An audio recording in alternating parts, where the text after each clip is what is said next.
Morning, everybody. This is Kerry with the Schmidt House, and this morning got a little project. I've got a log splitter. I haven't used it.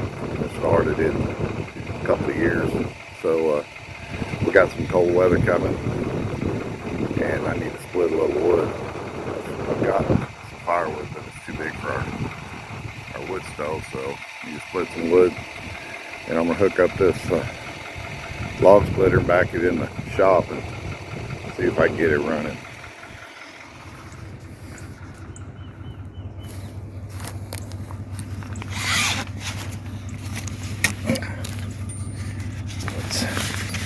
Cover's all rotten. What's been living under here? I'm having a hard time. What was that? Something flew out of there. Yeah, I'm sure there's wasps in there and everything else.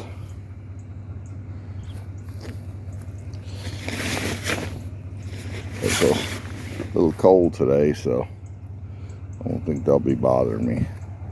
Last time I used this thing, I was having a lot of trouble with it, so I bought a new carburetor. Well, not a new one. Well, one of those Chinese carburetors, and you know the drill on them. Sometimes you get a good one, sometimes you get a bad one. I put a new one on it, couldn't get it to run, so I took the old one back apart, cleaned it up real good, and then I had it running. It was running fine, but like I say, I haven't started it since then. That's been a couple years ago, so I'm going to take it in the shop and do some work on it. Got some deer running right there. Some of my deer I feed here in the backyard. Hit the fence, lost a little hair. There's some more of them. Yeah, this is their territory back here. They think I don't have any business out here. I probably don't. Yeah, let me get this hooked up here and into the shop, and we'll see if we can't get it running.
Okay, we got it here in the shop. A little more background on this machine, what I know about it. It's a Harbor Freight machine. I'm not sure how big it is, you know, tonnage wise, but I know I put some pretty big and really hard oak through it, and it had no problems. Well, it says 20 ton right there. What I like about it, it's got the two-way splitter. You can put your log here, split roll it over, split, and just keep going back and forth, which is really nice. I didn't even realize that when he brought it to me. And the story is I found this thing on Marketplace, and it was in a town probably about 100 miles from me. The guy wanted $500 for it. And in the pictures, man, it looked really nice. I mean, it looked nicer than it does now because it's been sitting out in the weather under a little cover. But anyway, I contacted the guy, and he was a little bit reluctant. We back and forth talking a little bit, and finally he realized I wasn't a scammer. He told me he had been contacted several times about this thing, and it was all scammers. He hadn't had a legitimate contact yet. But once he figured out I was for real, we got to talking, and I told him that coming weekend I was going to hook up my trailer. If he could hold it for me, I'd hook up my trailer, load up my wife and kids, and we'd make a little day of it, driving over, picking it up, and maybe do a little touristing thing in their town and eat and stuff like that. And he's okay, that was great. Then the next day he contacted me back, and he said, hey, look, he said, I actually have a hunting lease right there in your town where you live. And I need to come down to the lease. I need to pick some things up and take some things down there, getting ready for hunting season. So I can just bring this thing to you and save you some fuel if you want to do that. And I was like, man, that's great. Sure, I'll do that. We'll do that. Sure enough, and me too, I was wondering, he could be a scammer. Maybe he's not going to show up. But, man, he showed up right on time. Great communication. Pulled up in front of the house. Had it on a little trailer. Got out and introduced myself, and we talked a minute. And he jumped on the trailer and turned it on. Pulled the rope twice, and it just purred like a kitten. Great. Functioned, worked everything. We got it unloaded, got it onto the ground. He started it again. Worked great. Handed him some cash. He went on his way, and everything was great. I immediately took it in the backyard, had a bunch of big logs, and I tried it out, started splitting wood. It was working great. Ran it all day, but I ran it out of gas. And that's when the problem started. Put gas in it, and it never would run right. Sputtered, missed out. So took the carburetor off, took it apart, tried to clean it. I couldn't find nothing in it. In fact, he had told me he had just rebuilt the carburetor, and I couldn't find nothing wrong with it. Put it back on. It still was running terrible. Went online, ordered one of the Chinese carburetors with the fuel line, little kits there.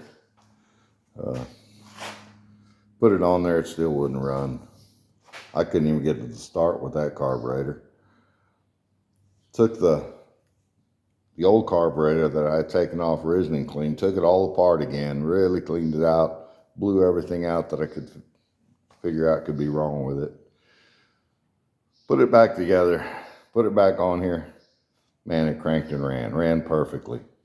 And I had it running out there for a while. I didn't use it. I just had it running for a while. Turned it off and didn't have much gas in it, but I had a little bit.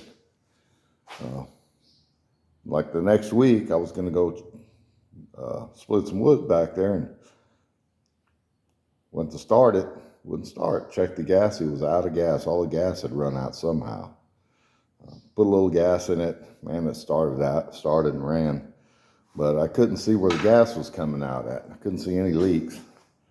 But I just left it, and the next day I went and looked, and sure enough, the gas was empty again. So I think the carburetor bowl might have been leaking a little bit. Maybe I didn't get a good seal on it or whatever. But I never messed with it again. That's been probably 2 years ago. But tired of it just sitting back there and going to waste. I got a lot of use for it. So see if we can't dig into it and get it going. I'm going to check all the fluids first. Then put a little gas in it, see if it won't start, which I doubt it will, but it might. You never know.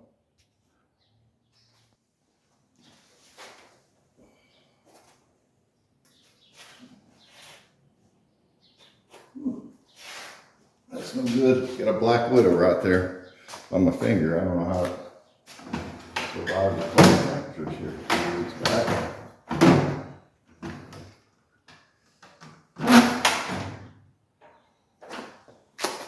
There's definitely one there. I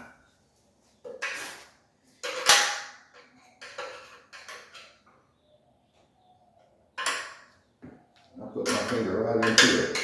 Crazy.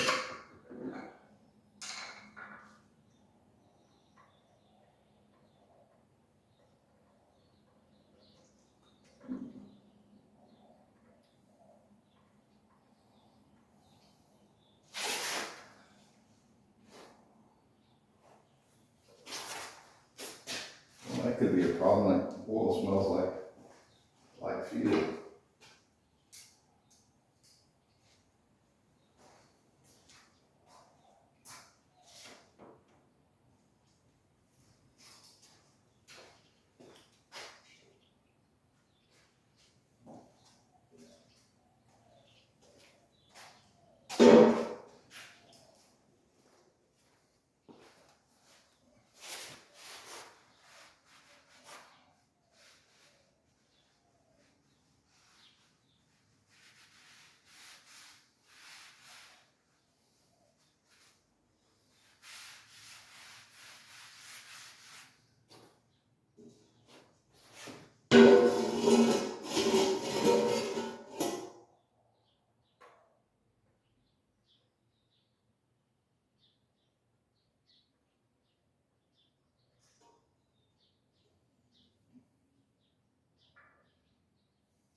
Yep, she's dry, but very clean in there. Let's see, I have some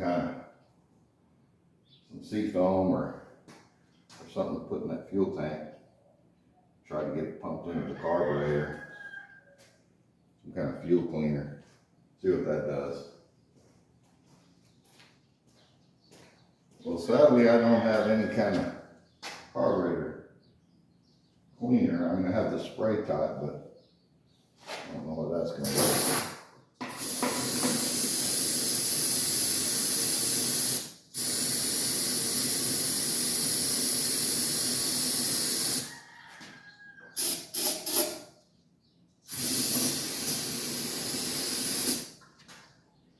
We'll spray a little in there. Find my gas can now. Well, found some chainsaw gas, but it'll be fine. A little oil in it.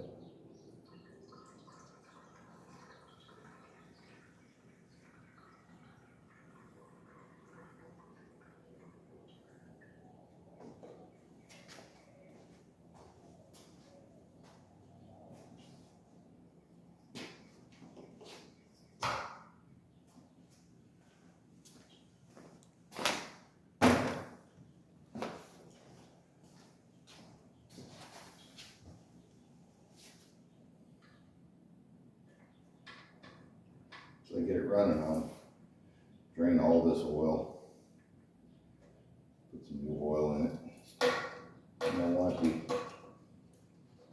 dumping gas into there, but there seems to be.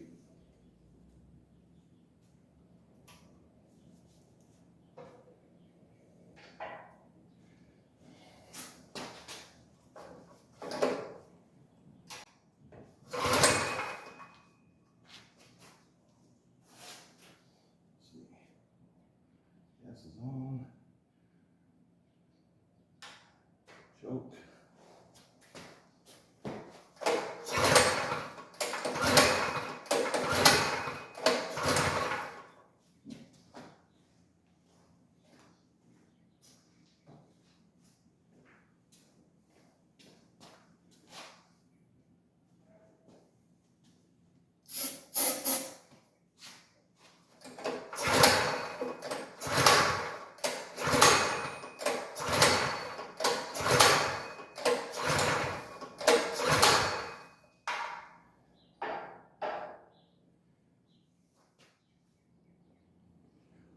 Pull the spark plug.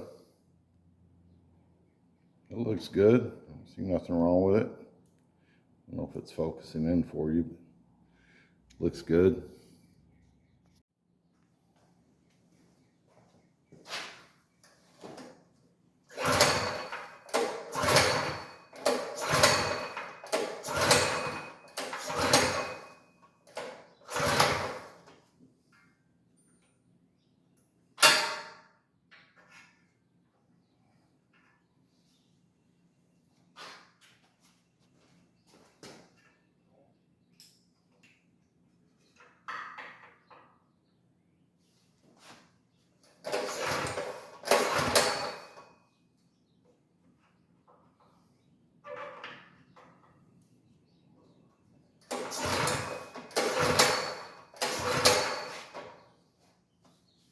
Turn the light off.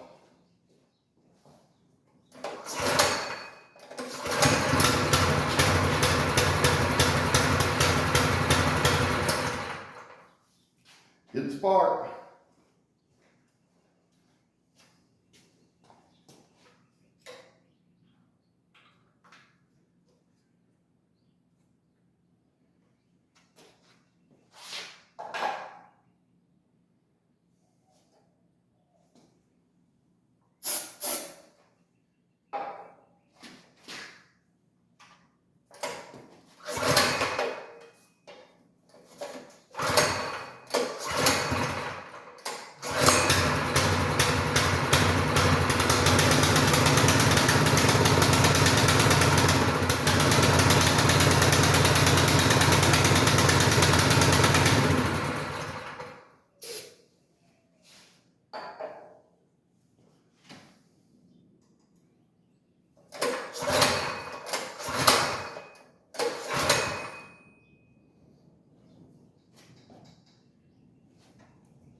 I may have sprayed a little too much of that carburetor cleaner in there. So I'm just gonna let it set for a little bit. Come back and try it again. Brought my air hose over here. I'm gonna try to put a little air pressure in this tank. I used to have an old Kawasaki three-wheeler years ago. The only way I could ever get it to cold start was to pressurize the tank. I guess force seal to the carburetor. The initial start, once it was warmed up, it would run fine, but I'm going to try that with this thing.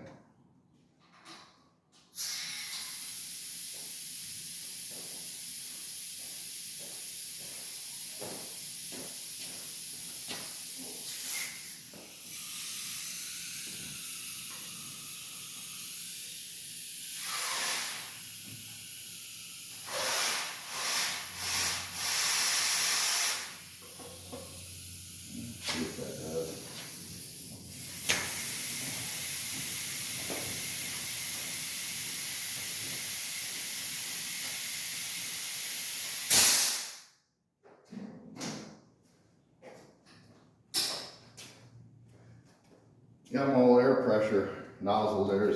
It's old like me. It leaks.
Well, awesome. There you go. That was far less painful than I thought it was going to be after setting so long.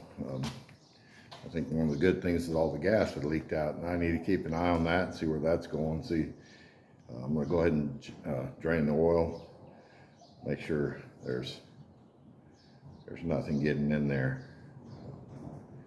But yeah, I'm going to split some firewood for the upcoming week, and hopefully we'll be good to go. I hope you enjoyed this video, and like always, like and subscribe if you do. And God bless.